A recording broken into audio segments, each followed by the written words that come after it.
it is going to donations and those kind of things. You've seen another captain, the president, the captain guy, who is actually the captain Ibrahim from the Burkina Faso. Look at the things that he is doing, and that is where Georgia, I think, is coming about. He has come in and he has looked at the country and asked himself, what is it that can develop this country? What he has done by coming very few months, he has looked at the country and he has discovered we are the source of gold. We have a lot of gold, but we have gold, but we don't have even in one plant which can add value to our gold. You know, the first thing he has done is actually to come up with industries which can be able to add value to their gold. The other thing that he has actually come and done, and that's why we are saying it is steps, some few steps taking form. He has actually come, he has been given a budget to buy cars, the Prados, the V8, and all those kind of things. And you know, he said what? I am not going to buy even myself a vehicle. You know which vehicle he is driving? It is a 2012 Land Rover. Land Rover, the one TDI, 110, the one for the police, the 2.2. It is the one he is driving, and he has said, I am not going to change this vehicle. I am going to drive this vehicle because it is able to take me from where I want to go. It can go to all terrains. So it is a good vehicle. You know what he has done?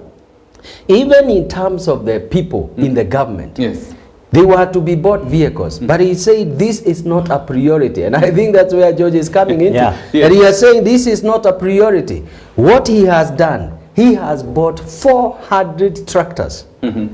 Instead of the V8s, he has bought 400 tractors to give to the farmers so that the country can start now producing. So I think the question that we want actually to ask is, as the president goes there, some of the trips are necessary because some of the things that we are talking about, you get grants and you are not going to pay them.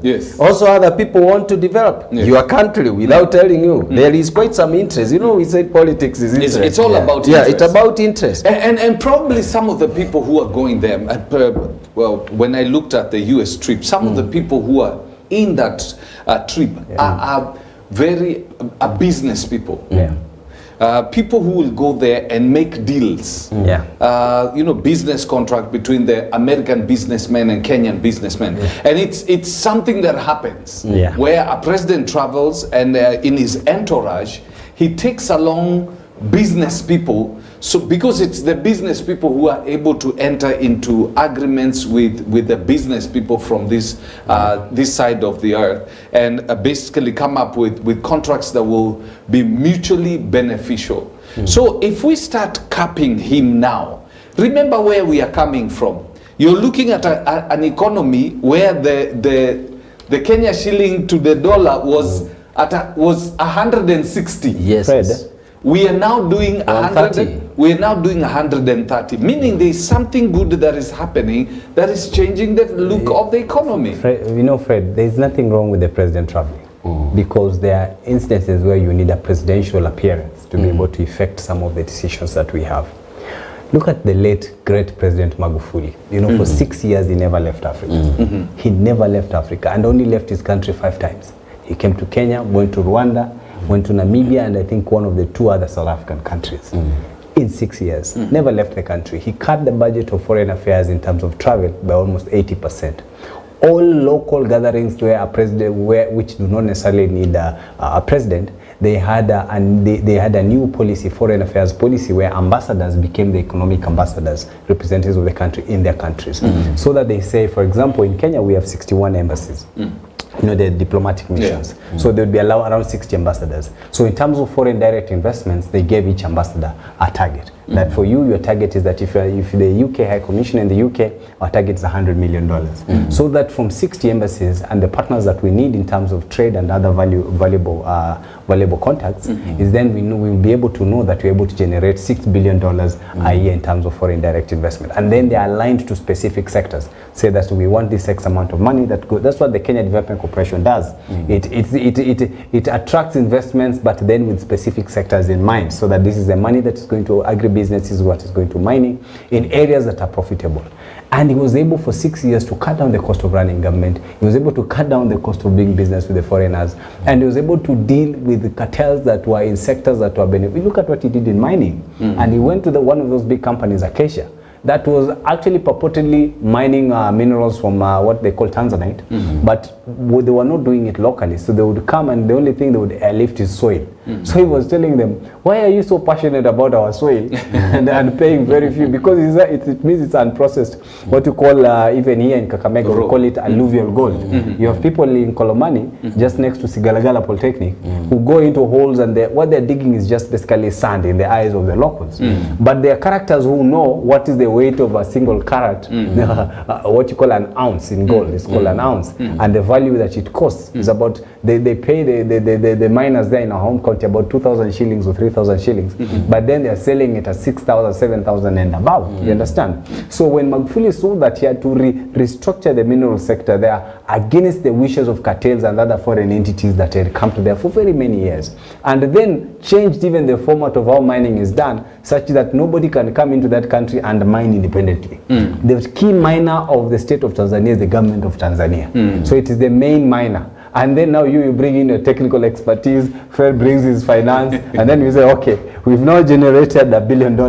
Then your share as a financer will give you 10%. You as the technical skills in mining 20%. So that for the first time, the GDP, the contribution of the mining sector into the GDP of Tanzania shot up by almost 300%. You understand? So we need a president like that. So we're saying the president can travel the entire globe. He can go to 200 countries.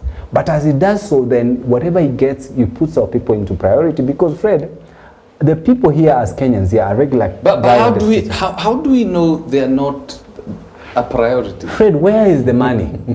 Money does not where is it? He has traveled 60 times, it's 2 years. He did start traveling last week. Can I tell you, the money, you see, and I told George the other time, it would actually be a challenge if you ask a farmer that you went to farm. Yes, where is it? And you started producing, you prepared the land, and you have planted the seed. And then you ask them, the second month, you ask them, where is the produce? Where is the produce? But Fred, this is not the second month. This is not the second month, this is year 2. You know what George is not looking at. Some of these deals, like even the deals, George, which actually we got money, even during the former president, Uhuru. Do you know actually some of the things which were actually assigned, some of them are materializing like that. It takes a bit of time. Even in terms of, let's give a very good example, although it is also controversial. The SGR. SGR was started by who? It was started by Kibaki and Honorable Raila. But you see, at the end of the day, who really benefited in terms of SGR? It is actually Uhuru Ruto. But you see, the thing is, we are saying, some of the things that we are talking about, they are not going to happen tomorrow. They are going to take a bit of time. So I think that's where we really need to say, let's not expect that he has gone for a trip yesterday, and we want to expect. Fred, the best thing with time. George is behaving like what Kikuyus call Baba Mugate. When he goes out, when he comes back, he comes carrying a loaf of bread. So if he doesn't come with a loaf of bread, then he didn't go to work. Then he didn't go to work. But Fred, the good thing with time, the good thing with time is that time always tells. Correct. True. Fred, I can tell you everything. And you can give me an unlimited amount of time, but it always shows up, and then when time comes, you have nothing to show for it. This president ran on a very good platform. He said, I'm going to build a lean and efficient government that is young and effective. That's why he's able to deal with the old people and the dynasties. That was how he framed his campaign. And he said that they are going to cut wastage in this government, and that's why he said in 100 years, they were going to devolve all the functions that are pending from devolution. You heard the president say that. In 100 days. In 100 years. Something that actually framed spread on this show, we've repeated countless number of times that ought to have been done actually by Kibaki during that transitional authority period after the 2010. And President Kibaki rightfully set up the transitional authority, and they appointed a guy. They had an officer at KICC, and their job was actually to do the audit of the functions and the funds that are supposed to go to those functions. So there's a transition period of 2 years, so that by the time we get to 2013, all the functions, the 14 functions that Kenyans in their wisdom said the money goes to the counties, were supposed to have been done. They didn't do it. 10 years went by, they didn't do it. So when there is no president who's going to implement that in his first term. They've done 10 years. They've done 10 years. This president was by the way, let me just joke the mind of George. Yes. Because here we have just to look at things the way it has happened in this country. Yes. One of the presidents who did a lot in Kenyan's history is former president, the late Mwai Kibaki. Yes. True or false, Joe? True. That's true. Let me ask, which term did he do the development? Is it the first term? And I'm asking George, is it the first term or the second term? It's in the second he was actually having issues. And I like the way George is saying. Yes. It was actually in the second term that you started seeing the former president actually moving things. Yes. The first term was actually a turmoil. Yes. It was a trouble, whereby he could even sack the full cabinet. Do you remember, George? Yeah. Because of the way things were happening. So what we are saying, if you look even in terms of business, leave alone the country. Yes. Because the country represent also in one way, like the business, the way formation for the business. If you find the Kenya Revenue Authority can give you 18 months, which is 1 year and a half, even before you give them the books. Yes. What does that tell you? There is a process. Yes.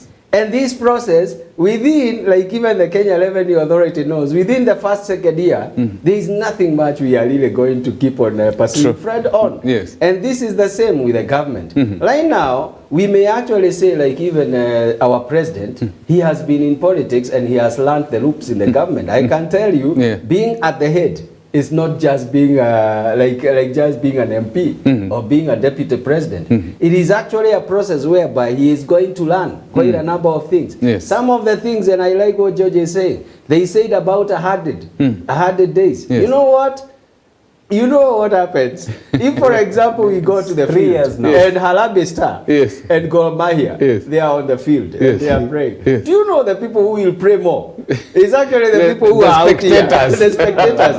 They are the spectators. You know what they will say? They will say, that guy should have scored. So what we are saying is, at the end of the day, the thing is, there are some few things that they had not really looked at them, and they thought that it is very easy to do that.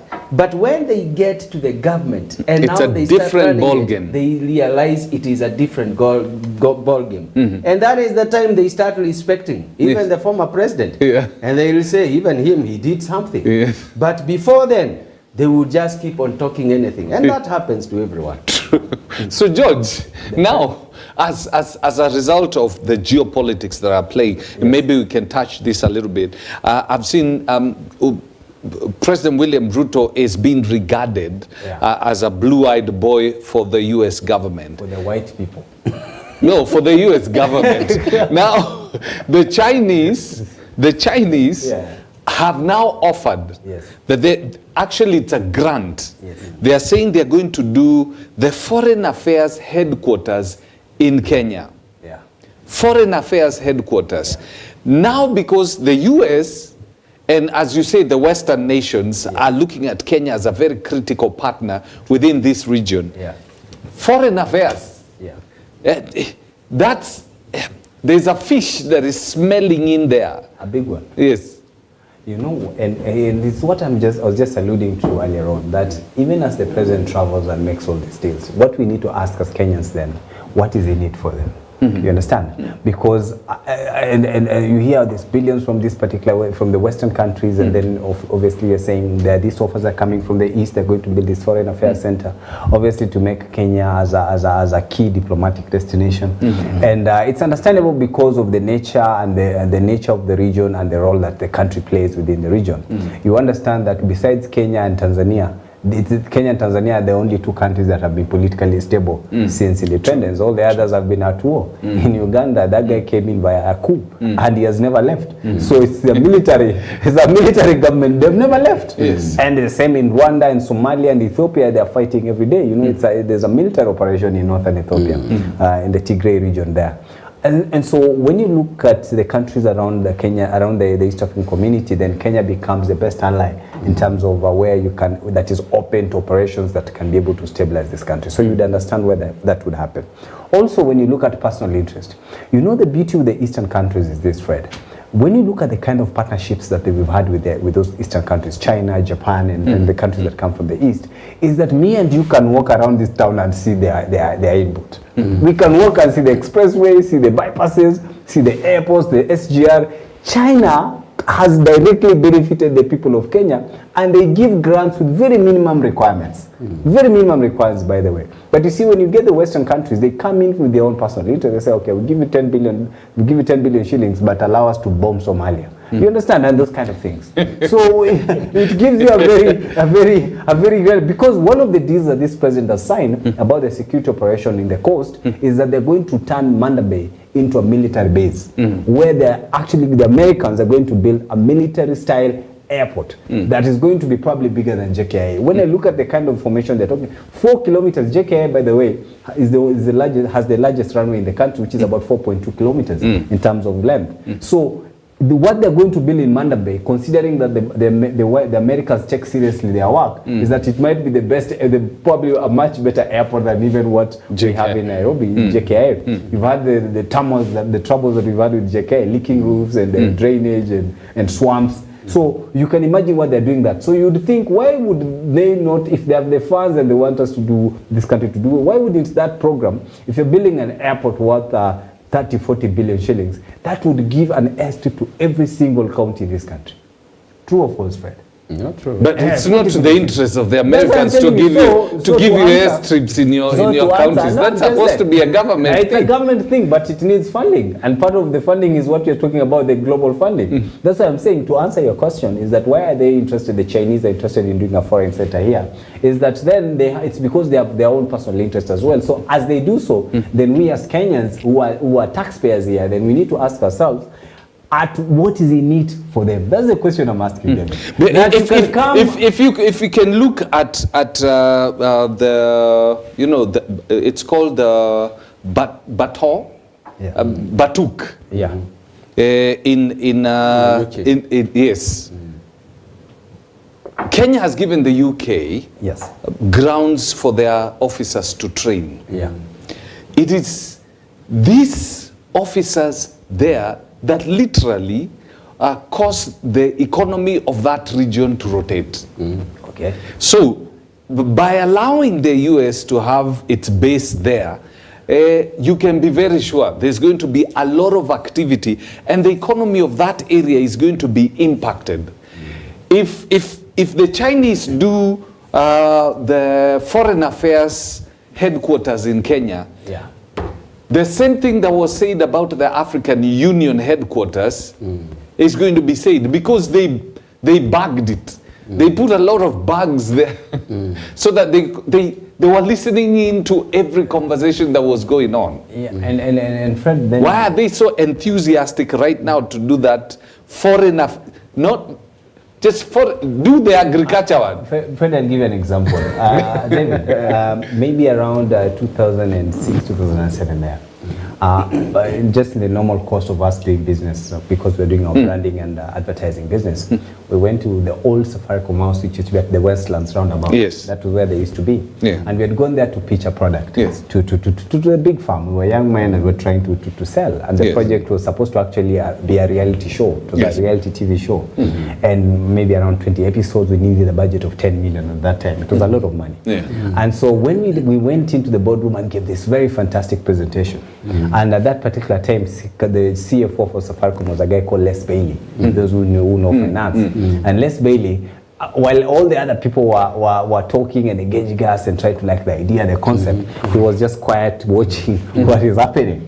And when the entire pitch was over, he asked us, So what happens if we don't give you the money? What is your funding plan? You know, it's a technical question now. They're trying to gauge your own internal capacity to execute what you're saying before you pass the entire burden to us as a corporate. Long story short, we lost that business. And so when we lost that business, one of the people within the boardroom, a wonderful lady that eventually became my friend years after, called me aside and told us, you know, George, in this industry, in this world, and particularly in companies like this ones, we have people who are paid not to be entertained by sideshows. Yes. Their job is not to be impressed by how do you look, how are you dressed. They just want to know what is the value of what you're giving us on the table to us. You understand? That's what I'm asking. I am saying it's a good thing that we have all these Western countries and the offers they're giving, and they have their personal interests, and also the Eastern countries and whatever they're giving. But now as Kenyans, we need now to look at it from our end. From our end. That now that we are getting this X number of billions, they're going to build a military plant in Manda Bay, which has been a very insecure place. You know, the whole Lamu East, Lamu West area, it hasn't been safe. So we wouldn't mind having a major security operation there. At least it brings life into that place and also capacity to actually be able to tackle terrorists. We love that. But then now, to what benefit to those people? When you ask that, then you realize that there's a ripple effect to that. One of the reasons that we had at some point, we had very many cases of insecurity in this country was because of Kenyans going into Kismayo. And so then we have the Somalis and the Al-Shabaab, sorry, not the Somalis. No, they attacked us first. They did, but then we went in. That's why Museveni was saying that sometimes you don't need a hammer to tackle it, depending on the kind of problem that you have. The decision to go full throttle into Somalia, then now translated into now an extreme penetration into the country on terrorism issues. So Americans want to go to Manda Bay because of Somalia. That is their interest. And the global sea issues that happen there in the high seas. You understand? That is for their benefit. But then they're miles and miles and miles away from the enemies that they are. You know, in Kinuya we call Hosokosia, to chokora. You know, if I want to chokora David, I pick on something that I know is personal to him. Then he shakes up. Yes. You know? So I'm just saying, for us, it's just we need to be careful. I don't mind all these relationships that we're building, but then as Kenyans, let's just find out what benefits us and what are the consequences of getting into such. David, you see, the thing is, George has actually answered what he is asking. Because he is asking about what benefit. Yes. One, he has seen actually there is security issues, and there is also economic. Yes. And he has actually mentioned them. So the thing is, it may not benefit all the Kenyans. Yes. That is exactly what we are talking about. Yes. But it is benefiting a region. Yes. And when that region is developed, Kenya is developed. I will give you another good example. And these are the things that George is talking about. We talked about 417 billion, isn't it? Yes. For Nairobi, is it from Mombasa the expressway? To the expressway? Yes. I can tell you, it may not benefit someone, a lady who is actually in Western. Who will never come to Nairobi, or even who will never go to Mombasa. Yes. But I can tell you, there are some trackers, there are some people who use this load, who will actually now be able to benefit. Let's say, for example, the Thika Highway. Yes. Thika Highway, I can tell you the Mount Kenya, it in one way or another, it has transformed really completely. helped a lot. So some of these things which are happening, and I would say 100%, it is not the responsibility of China to develop Kenya. Yes. Yeah. It is the responsibility of Kenyan people to develop their country. True. So China will not come and give priority to the things we are supposed to do as Kenyans. Yes. They will give priority to the things that they feel they're important to them. Yes. And that is exactly what is happening. Yes. Those are the things that we are talking about. Is it a priority? Yeah. For them, it's a priority. Yes. For the Kenyan people, it is us as Kenyans to come and check what is it now that this has been done. Yes. What is it that we can do with our monies?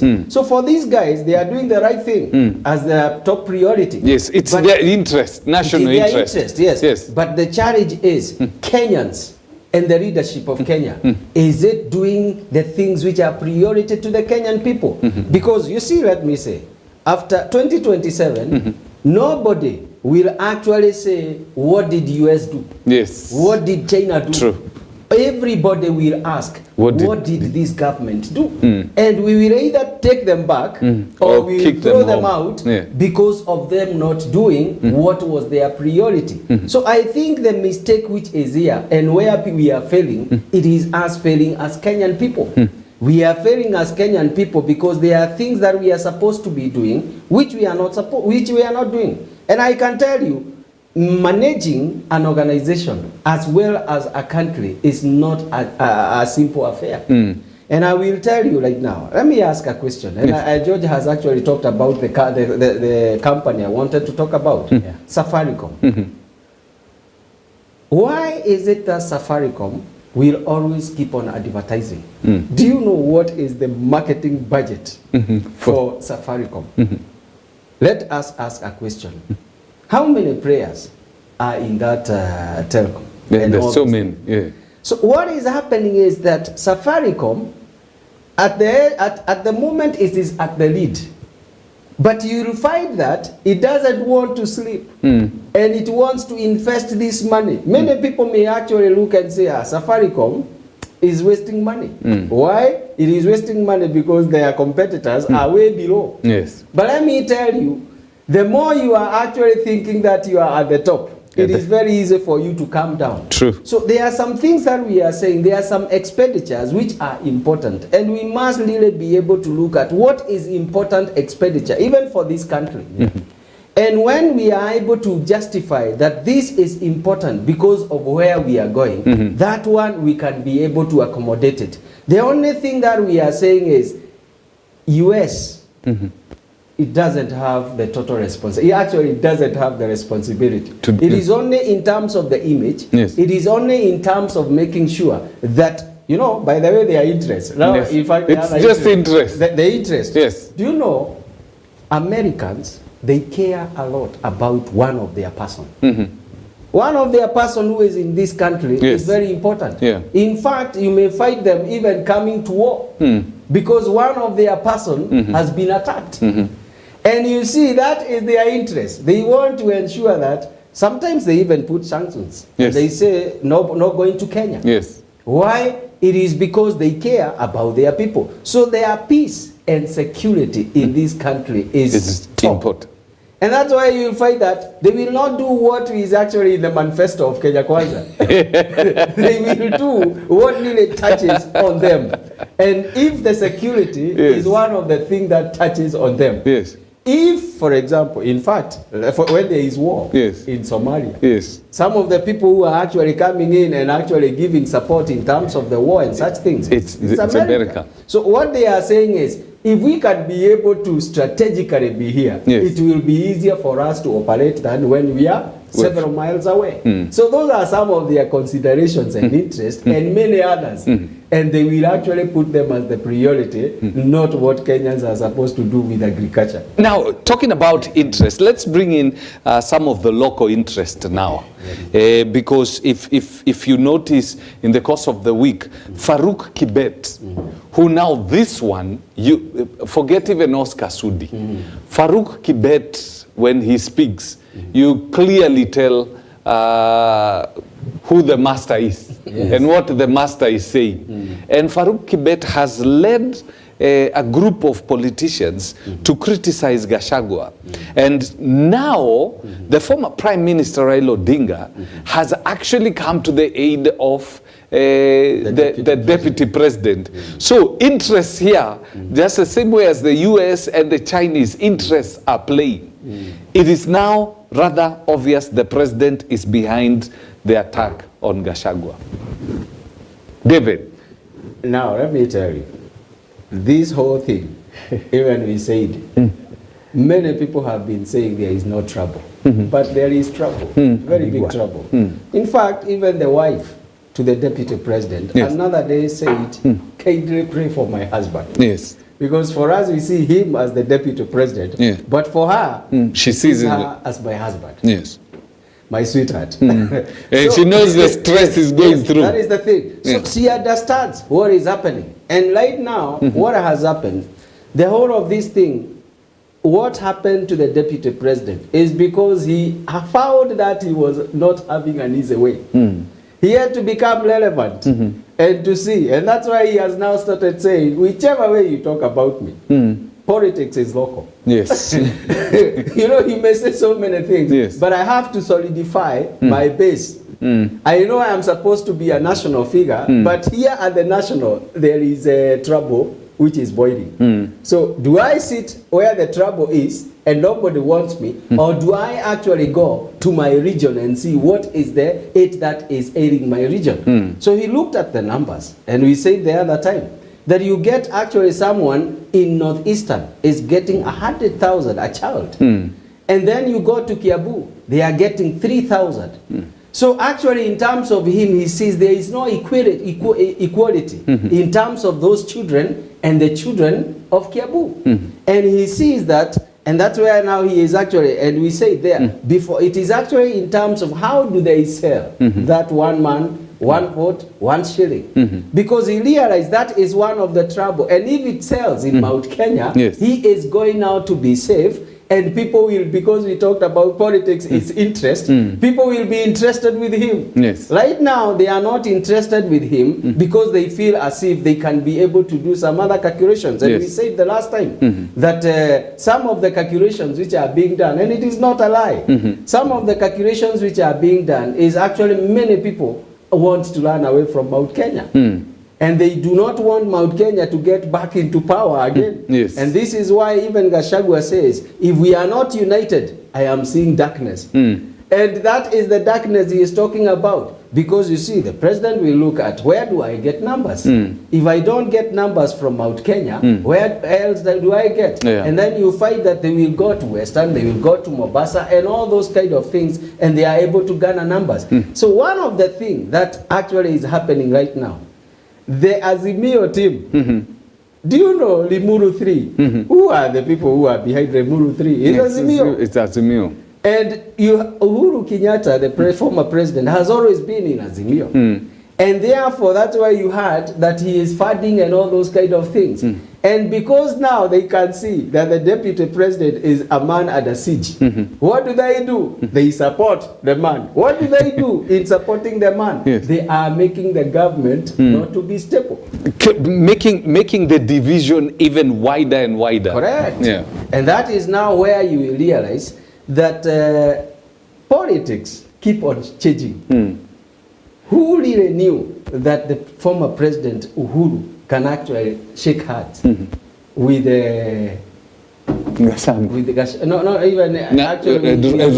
Raila? Yes. Nobody actually thought about it, but it happened. Can I tell you, within the next few years, before we get to 2027, the things which are going to happen, you may find even right now, you may find Gachagua actually being in the opposition. In the opposition. And the oppositions are actually happy in terms of, because let's say, for example, if one man, 1 shilling, one vote, 1 shilling goes through, who are the people who are going to benefit a lot? It's Mount Kenya. And George, I can tell you, he will be home. And he'll just be laughing. Our budget will shoot to 20 something billion. That's coming from. That's why I said we are the silent beneficiaries of this statement. But you see, you need a political tact to be able to be able to pitch it to the people.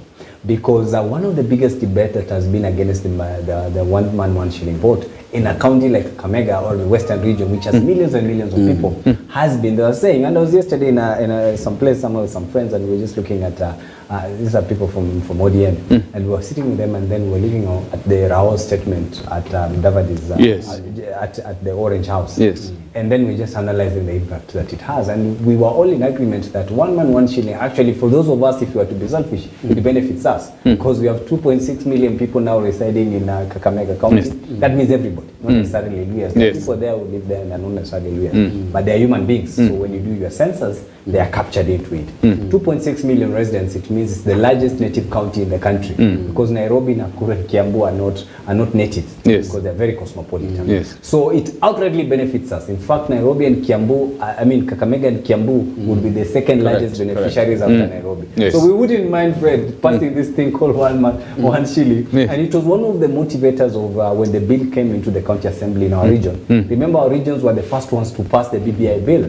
Because we just looked at how much is going to the counties, and we saw a few more zeros, and we said we are okay with it. You understand? So Rigathi Gachagua finds himself in a very tough situation because he had come in with a very tight hand, and he was fighting everybody. You know, he didn't just have enemies from outside; he had enemies from within. But he's realized that he's on his own, and I think in his wisdom, and which I agree, is that then in life, Fred, you must always learn to look back. Yes. Just in case you can live to fight another day, yes.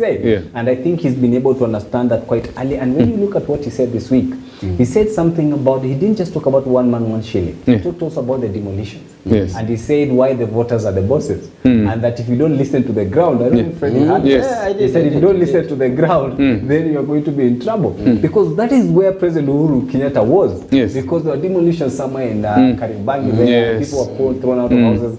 Fred, what has happened along the Nairobi River banks the last 4 weeks is worse than what Uhuru did in Mathare.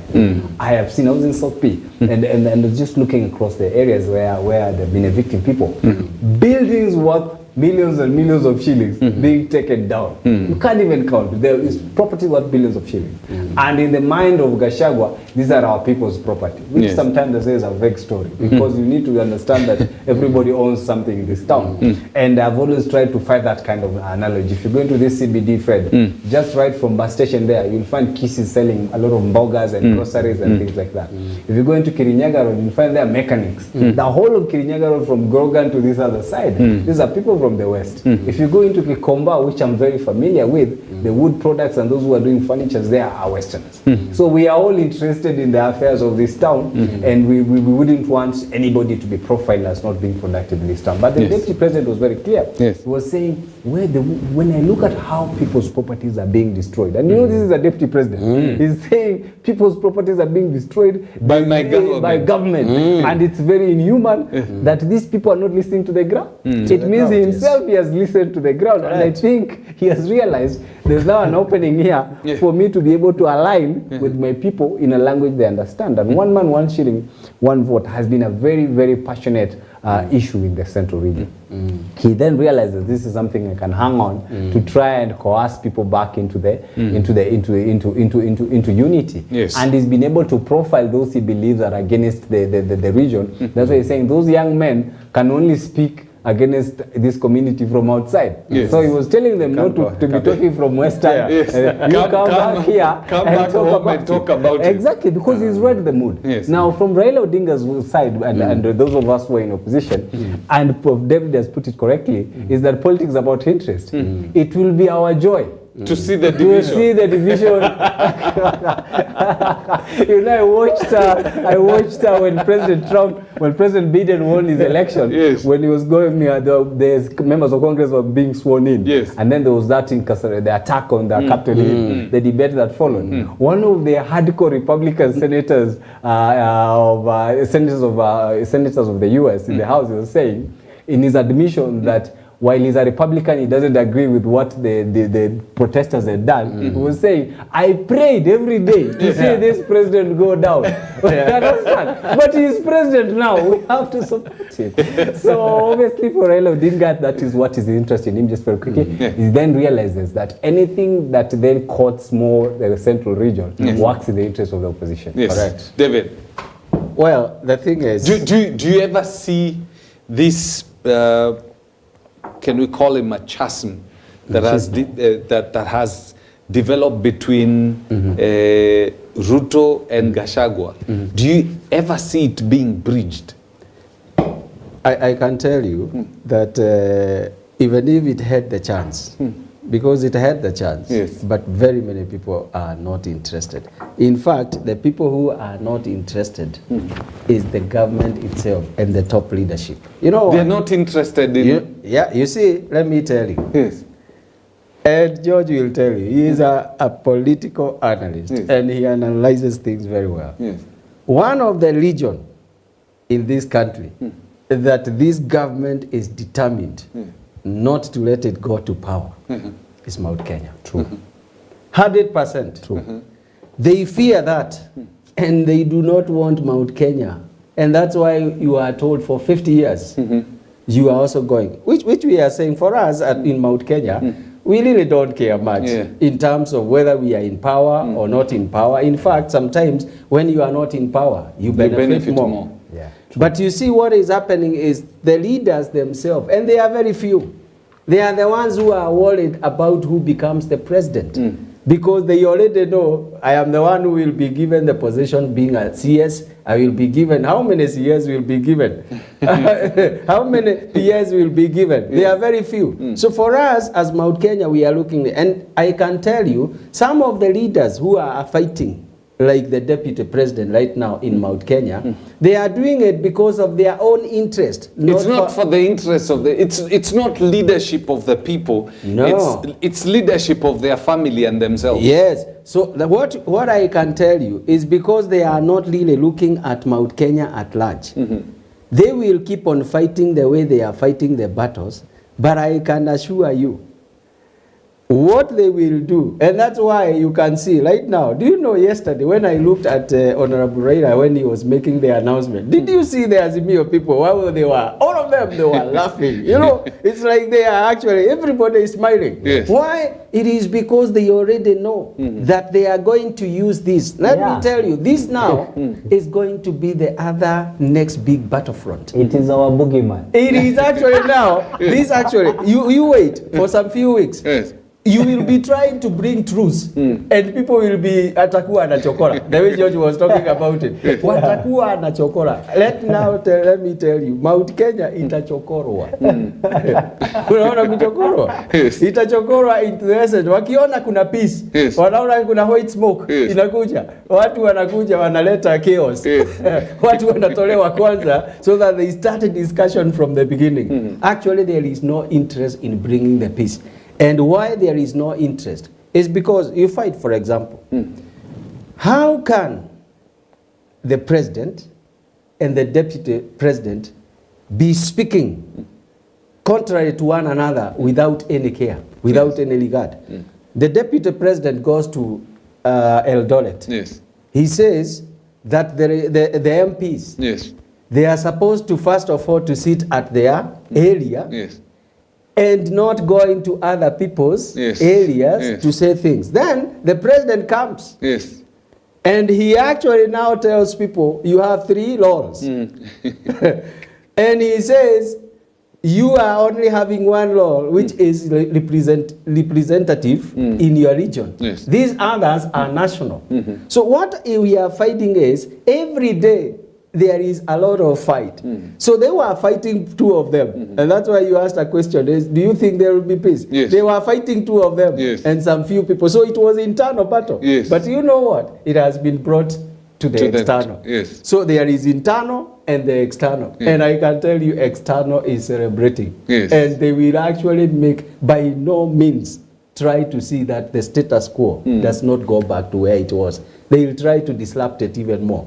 Because do you see allies of Gachagua going through the same thing allies of President Ruto when he was a deputy president? Yes. Do you see them now being targeted by the government? Yes. They've just said Deputy Rigathi Gachagua 480 million operating expenses have been cut down. This is exactly what the president went through, because then you cut down the costs that is likely, you know, what you call a petty cash within the budget of the entire office, because other things go into paying the rent and fuel and other things. But the one where he can be carrying something small to move around, all that money is being cut by almost half.